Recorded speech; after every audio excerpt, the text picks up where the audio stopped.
Tiesiog vienintelis prašymas buvo žvilgtelėti į objektyvą. Čia jau buvo mano taisyklė, aš prašiau žiūrėti į objektyvą tiesiai į objektyvą. Ir tuo metu bandydavau pagauti tą momentą, kai žiūri tikrų savo žvilgsnių, o ne kokią nors vaidmens paruošimo aktoriaus personažų žvilgsnių, o savo žmogaus, tikro žmogaus žvilgsnių.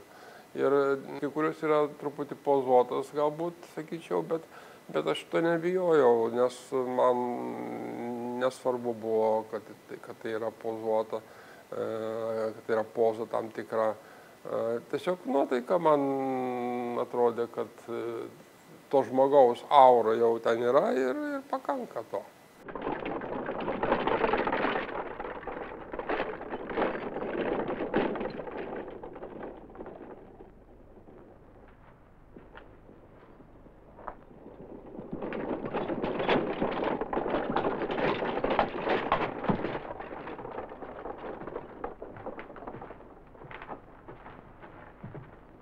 Broniau. Ko? Tu dabar vyriausias šeimoje, neleis Donatui glamždį su Aldona. Turis mieste bobų krūvą, sugadins tik tai mergą. Jis suaugęs žmogus, negi uždrausi. Pašnekėk su Aldona. Pačiam irgi knieti, ar ne? Na gerai, pakalbėsiu. Sekretoriui mieste paduok. Gerai.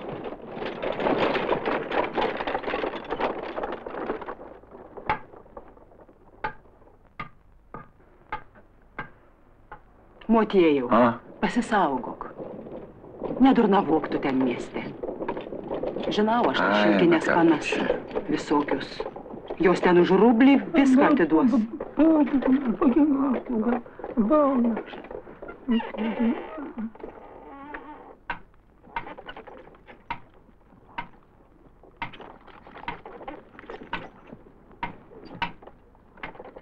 Jonai, klausyk.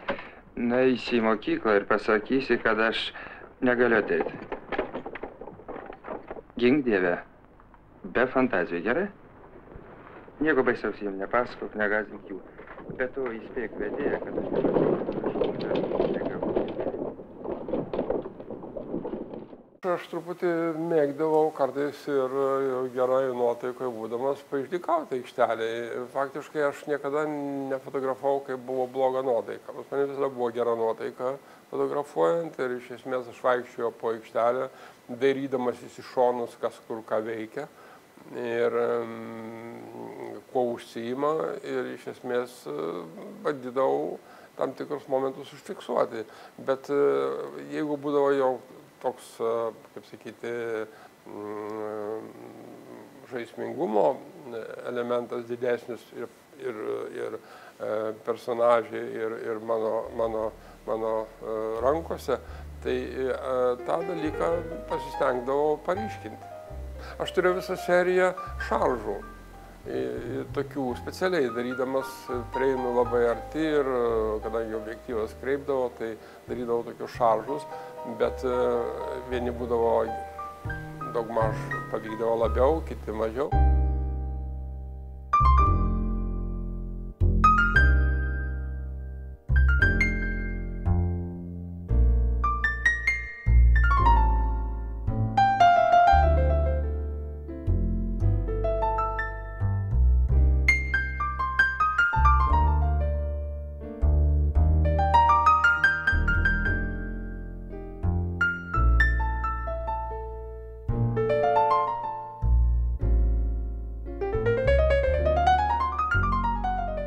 Prieidavau tik prie tų žmonių, kurie mane kažkokiu tai būdu traukė, su kuriais norėdavau bendrauti, kurių žvilgsnis man būdavo ypatingai svarbus ir tai prie tokių žmonių prieidavau ir jie buvo užfiksuoti visi, dėl to jie man visi yra vienodi. Vienodai brangus, kadangi niekad nemaniau aš rodyti to, bet taip galvodavau, kad tai bus man, galbūt gilioj senatvėje galimybė pasklaidyti, pažiūrėti tos draugų mielų bičiulių veidus ir pasižvalgyti po aikštelę to laikmečio, kas primena fotografijose. Bet paskui, kaip atsitiko, taip kaip atsitiko, išėjo fotoparoda. Ir dėl to man yra visi jie mėly brangus. Cukraus nebėra. Cukrinė turėtų būti smulkaus. Jau atsikėlė, turi problemų. Norėjau tik pasakyti, kad mūsų mažosios reikalai nekokie. Tiesiog prasti. Jos reikalai tokie, kokių jį nusipelnė. Būtų gražu, jeigu pasikalbėtum su matematikė. Močiut, ko jie iš manęs nori? Lyg tai jie niekad nėra gavę dvejeto. Jie nori, kad tu gerai mokytumeis. O aš ir mokausi. Jeigu nesimokyčiau, neičiau į mokyklą ir negaučiau dvejetų. Logiška? Antra vertus, aš parnešu namo ir ketvertų, o iš muzikos visada kiaurą penketuką. Ar tu supranti, kas bus po 4 metų? Kas žino, po 4 metų tau bus 40. 40 metų. Ačiū, kad priminai. Aš pati apie tai galvoju ir daug dažniau negu norėčiau. Po 4 metų tavo duktė baigs vidurinę. Jos į kariuomenę nepaims, o gaila. Aš pats norėjau tarnauti kariuomeniai, ar bent jau baigęs mokslus eiti kariniam tarnybam. Beje, prisimeni, kai tu atvažiavai pas mane į šiaurę. Mes apie tai kalbėjom. Neišdrįsom, o be reikalo. Tada mums buvo svarbiausia meilė. Visa kita neturėjo prasmės. O be reikalo. Ne kartu kaip užsuktas, o be reikalo, be reikalo.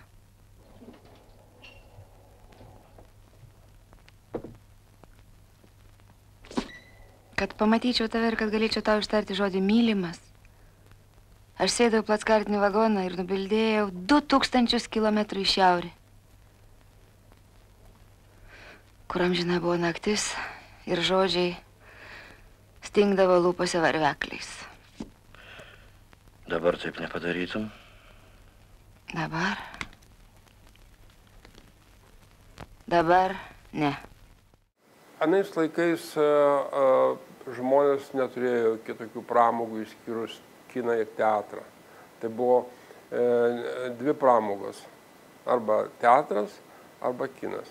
O filmus žiūrėdavo visus, kurie tik išeidavo nauji filmai, ypatingai tos tarybinius filmus, žiūrėdavo ištisai. Užsienietiškų mažiau rodydavo, bet irgi žiūrėdavo. Ir jūs puikiai atsimenat, kad bilietų nebūdavo galima gauti prieš seansą jau tikrai. Reikėdavo iš anksto pirkti bilietus. Tai žmonės viską matydavo. Tai jie matydavo kiekvieną aktorių naujai pasirodžiusi, arba matydavo tuos, kurie yra sėkmingiau pasirodę. Jie paskui surasdavo vėl kažkuriam filme, jį sutikdavo. Ir taip jautėsi, kad jie gyvena su jais kartu. Jie juos pažįsta, jie žino. Be to visi buvo iš tikrųjų aukšto lygio profesionalai. Paimkime ar Marijoną Giedrių, ar Grikevičių, ar Žebriūną, aš jau apie Šalakevičių nekalbu. Visi buvo tikrai aukšto lygio. Operatoriaus mokykla buvo, operatorių mokykla buvo labai stipri lietuviška. Jau puikiai žinot, kad Gricius filmavo ir Kozincevo filmus. Tai iš tikrųjų buvo labai stipri kino mokykla, kino generacija, kuri labai stipriai dirbo. Jie galbūt ir toliau dirbę gerai būtų jau naujosios sąlygose, naujoj formacijai ekonominiai, bet dėja jie žmonės buvo nepripratinti ir neprisitaikę prie tos naujų sąlygų. Jie nesuprato, kaip ieškoti pinigų, kur jų ieškoti, iš kur paimti. Jaunimas yra dabar gudresnis. Žiūrėk, biesas neša į pačią gilumą. Ir nevyk toli. Ar tu gali mėgautis? Mėgautis ir tuo pačiu metu klausytis. Tik tyliau šnekėk, žuvį nubaidysi. Pats žmogiškiausias žmogaus jausmas baimė. Baimė ir kova su baime. Aš nieko nebijau. Meluoji. Savęs bijai.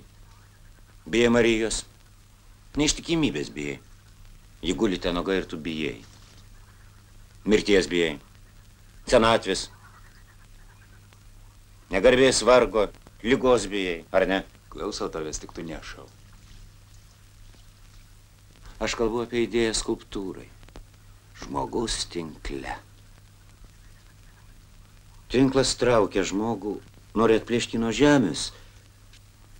Žmogus iškišęs rankas pro tinklo akis, stveriasi už medžių. Nežinau, gal už kelmo akmens ar už kokio kito žmogaus. Žmogus šaukia, o tinklas įtraukia į vandenį. Dievaži, įdomu. Aš supratau, liga, kaip tinklas, pančiai traukia žmogų.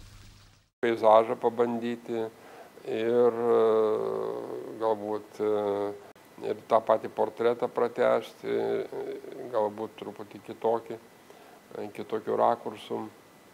Nu ir savo miestą Vilnių, kurį aš labai myliu, taip pat norėtųsi fotografuoti be galo. Ir turiu labai daug kadrų, galbūt galėčiau padaryti ir visą parodą apie Vilnių, bet na, tam reikia vėlgi tam tikrą koncepciją atidirbti, kad tai būtų tam tikra tema, o ne tai, kad bet ką tai prifotografavai ir parodai.